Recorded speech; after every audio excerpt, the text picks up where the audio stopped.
You've landed at the Perth Airport in the middle of the Australian summer. The smell of eucalypts reminds you that you're home. In recalling this or a similar experience, you're recollecting a plant. You're having a botanical memory.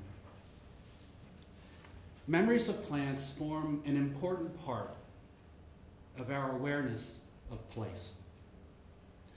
Lamp of Memory by the artist Dante Gabriel Rossetti depicts the Greek personification of memory, Mnemosyne, gazing back at us with her golden beacon. If we look closely at the bottom of her flowing green garb, we see a small yellow flower with a dark center. It's hard to see, so let's call it a violet. What if, instead of a violet, Mnemosyne had at her side a sandplain woody pear, a wreath flower, a donkey orchid, or a grevillea, some of the plants of the Southwest Botanical Province in which we are now seated. The Southwest is a biodiversity hotspot of international accord. There are about 8,000 species of plants in the Southwest. About 1/3 of them are endemic. They only occur here.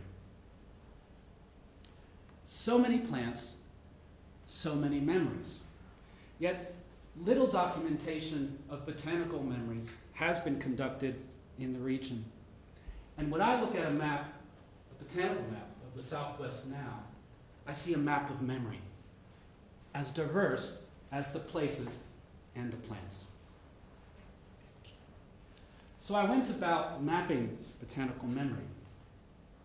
I mapped it with ease and sometimes without ease. And the first E is ethnographic methods. That includes interviews and field observations. So I recorded memories of plants to understand the social and ecological communities of which those plants are part and from which human memories spring. Interviews revealed often ecological knowledges, including former distributions of certain orchid species, for example. Often the places where the plants grew were endangered places, threatened by development pressures or botanical diseases. The final E signals that memories of plants can be emotional and sensory rich. One of my interviewees, Dr. Noel Nannup, reflects on family memories of picking long-stemmed everlastings near his childhood home in Geraldton.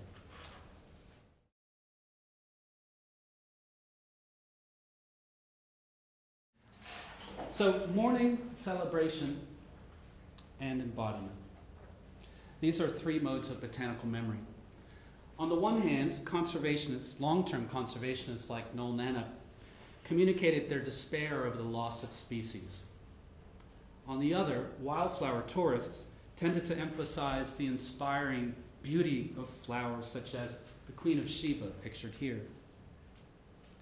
Other memories reflected embodied interactions with plants, so touching, and tasting, and smelling plants. And some of these memories were shared amongst people as a form of community memory. Biodiverse places such as the Southwest are emotional landscapes.